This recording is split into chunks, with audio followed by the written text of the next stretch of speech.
Hi friends, welcome back to Mathi home. நம்மளோட சேனலில் இன்றைக்கி என்ன பார்க்க போகிறோம் அப்படின்னா, ஒரு டீக்கு ஈவினிங் ஸ்நாக்ஸாக ஒரு ஸ்நாக்ஸ் ரெடி பண்ணுறது தான் நம்ம இன்றைக்கி பார்க்க போகிறோம். இது கொஞ்சம் ஒரு ஸ்பைசி ரெசிபி தான். ஸ்பைசியாகவும் செஞ்சுக்கலாம், அது மாதிரி ரெசிபி. இது ரொம்ப ஈஸியானது, நிறைய பொருள்லாம் தேவையில்லை, ரொம்ப சிம்பிளானது. இந்த ரெசிபி என்ன அப்படின்னா, நார்மலாக நம்ம சுடுற போண்டா மாதிரி தான், ஆனால் அதில் கொஞ்சம் டிஃப்ரெண்ட் தான். இது எனக்கு ரொம்ப பிடிக்கும். என்னோடய அம்மா வீட்டில் நான் அடிக்கடி செய்வேன். என்னோடய அம்மா இட்லி தோசைக்கு மாவாட்டுறாங்க அப்படின்னாவே நான் இதை செய்ய ஆரம்பிச்சிருவேன். அவங்க திட்டிகிட்டே இருப்பாங்க. அது மாதிரி எனக்கு ரொம்ப பிடிச்ச டிஷ் இது.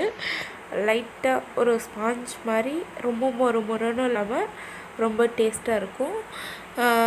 எனக்கு கொஞ்சம் கோல்டு பிடிச்சிருக்கு, ஸோ என்னால் வாய்ஸ் சரியாக இல்லை. இப்போ நம்ம வீடியோக்குள்ளே போய் என்ன டிஷ் செய்கிறேங்கிறத இப்போ பார்த்துடலாம். வாங்க இப்போ வீடியோக்குள்ளே போடலாம். நான் இன்றைக்கி இட்லி தோசைக்கு அந்த மாவு அரைச்சி ஃப்ரிட்ஜில் ஸ்டோர் பண்ணி வச்சேன். அப்போ மாவு அரைக்கும் போது கொஞ்சமாக உளுந்த மாவு சேர்த்து போட்டு அரைச்சிட்டு அந்த உளுந்தை கொஞ்சமாக எடுத்து வச்சுருக்கேன். உளுந்த மாவு அதை கொஞ்சம் எடுத்து வச்சுருக்கேன்.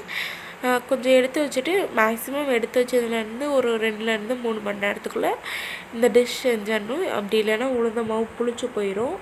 ஸோ உளுந்த மாவோட தேவையான அளவுக்கு கோதுமை மாவு சேர்த்திக்கோங்க, அப்போ தான் கொஞ்சம் டேஸ்ட்டாக இருக்கும். நான் என்கிட்ட இன்னைக்கு கோதுமை மாவு இல்லை, ஸோ மைதா மாவு ஆட் பண்ணிவிட்டேன். ஹெல்த்திக்காண்டி நீங்கள் கோதுமை மாவு ஆட் பண்ணிக்கலாம். நான் ஒரு 2 டேபிள் ஸ்பூன் தான் மைதா மாவு ஆட் பண்ணேன். ஆட் பண்ணிவிட்டு இது கூட தேவையான அளவுக்கு வரமிளகாய் தூள், அதுக்கப்புறம் தேவையான அளவுக்கு உப்பு ஆட் பண்ணிவிட்டு, அப்புறம் தண்ணி ஊற்றாமல் அந்த உளுந்த மாவு அந்த வெங்காயத்தில் இருக்க ஈரப்பசையிலே இதை நல்லா பிணைஞ்சிக்கணும். அப்படி லைட்டாக தண்ணி தேவைப்பட்டுச்சு அப்படின்னா, தண்ணி இல்லாமல் ட்ரையாக இருக்குது, ரொம்ப பிசு பிசுன்னு இருக்குன்னா நீங்கள் ஒன்றுமே ஃபீல் பண்ண வேணாம். ட்ரை மாவு மட்டும் இல்லாமல் பிணைஞ்சிக்கோங்க, இது மட்டும் போதும். அப்படி பிணைஞ்சிட்டிங்கன்னா தான் அந்த போண்டா போடும்போது நான் சொன்னேன்ல, கொஞ்சம் ஸ்பாஞ்ச் மாதிரி அது மாதிரி டேஸ்ட் வரும். அப்படி இல்லைன்னா மொறுன்னு ஒரு மாதிரி வந்துடும். ஸோ எனக்கு இப்படி தான் பிடிக்கும். நான் வெறும் வரமாவு இல்லாத அளவுக்கு பார்த்துட்டு பிணைஞ்சிக்குவேன். பிணைஞ்சிட்டு இப்போ என்ன பண்ணுவேன்னா, ஒரு கடாயில் ஆயில் ஹீட் பண்ணிவிட்டு அந்த ஆயிலில் இதை போட்டு பொரிக்க போகிறோம்.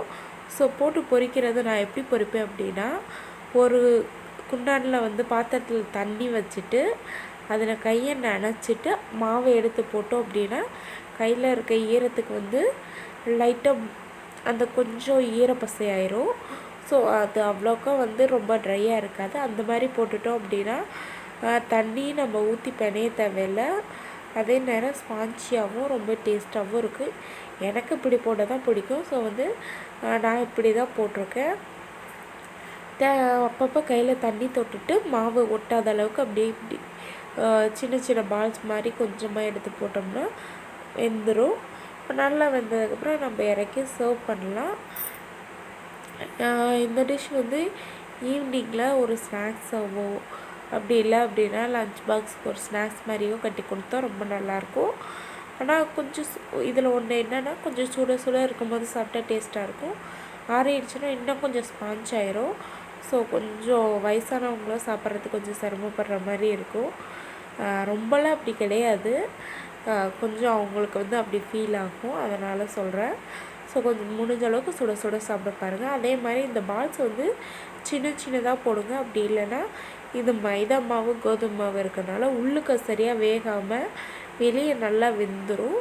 வெங்காயம் முடிஞ்ச மட்டும் ரொம்ப அதிகமாக போட்டு சேர்த்திக்கோங்க, ஏன்னா இதில் வேறு எந்த டேஸ்ட்டுமே கிடையாது நம்மளுக்கு. ஸோ வெங்காயம் கொஞ்சம் அதிகமாக போட்டுக்கிட்டால் இது கொஞ்சம் நல்லாயிருக்கும். இதை நான் இன்றைக்கி ஈவினிங் ஸ்நாக்ஸாக செஞ்சுருக்கேன். டீயோட கிட்டத்தட்ட 1 வீக் அப்புறம் ஸ்நாக்ஸ் செய்கிறேன். இதை நான் சர்வ் பண்ணிவிட்டு எப்படி இருக்குதுன்னு சொல்லி உங்களுக்கு டேஸ்ட் பண்ணி பார்த்துட்டு உங்களுக்கு எப்படி இருக்குதுன்னு சொல்லி சொல்கிறேன். என்னோடய சேனல் பிடிச்சிருந்துச்சுன்னா மறக்காமல் சப்ஸ்கிரைப் பண்ணுங்கள். பக்கத்தில் இருக்க பெல் ஐக்கனை கிளிக் பண்ணுங்கள்.